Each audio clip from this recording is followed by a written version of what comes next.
में एक बहुत बड़े दार्शनिक हुए, उन्होंने एक बहुत अच्छी बात लिखी, if you do not participate in democracy be ready to be ruled by your inferiors. तो बिहार में जो अपने आप को प्रबुद्ध जन कहता है, ताली मत बजाइए, आपके लिए ये सही बात लिखी गई है कि अगर आप राजनीति में भागीदार नहीं बनिएगा तो इस बात के लिए तैयार रहिए कि कोई मूर्ख आदमी राजा बनकर आप पर शासन करेगा। तो बिहार में जितने प्रबुद्ध लोग हैं, ये समझता है हम इतना प्रबुद्ध हैं, हमको राजनीति से क्या लेना देना है, हम तो सबसे ऊपर हैं।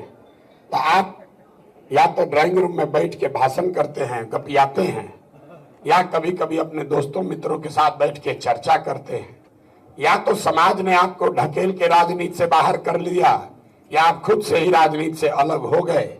नतीजा ये हुआ कि पिछले 30-40 सालों में, साहब सज्जन ने बताया, आजादी से पहले बढ़िया नेता लोग होते थे। तो भाई मेरे, पिछले 30-40 सालों में जितने समझदार पढ़े लिखे अच्छे लोग हैं वो राजनीति से किनारे हो गए या कर दिए गए।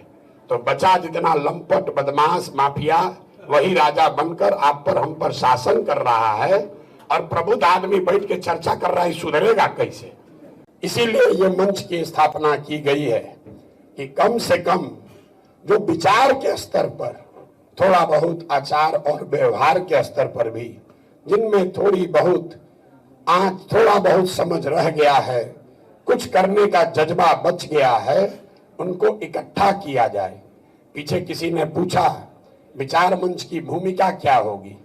आपकी भूमिका चुनाव में ज्यादा नहीं है, पार्टी बनाने में आपकी भूमिका नहीं है, आपकी भूमिका चुनाव के बाद है, जिसकी नींव अभी रखी जा रही है कि कल होकर आप जीत कर आ भी जाएं तो आप अताताई ना हो जाएं, समाज से विमुख ना हो जाएं। इसके लिए जरूरी है कि जो विचारवान व्यक्ति हैं वो इससे जुड़े रहें, और जो व्यवस्था बने उसमें आप जैसे सज्जनों का, आप जैसे लोगों के अच्छे विचारों का समावेश सरकार के बनने और उसके चलने में समाहित रहे।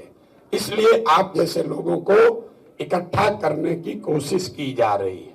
ये जन सुराज के पूरे परिवार में विचार मंच संख्या के हिसाब से कोई बहुत बड़ा नहीं है। सारी बैठकें बापू सभागार में हुई है, विचार मंच का बैठक एक छोटे कमरे में हो रहा है, क्योंकि ये छोटा वर्ग है संख्या के नजरिए से। लेकिन समाज में अगर आप चाहें तो आपका प्रभाव बहुत बड़ा है।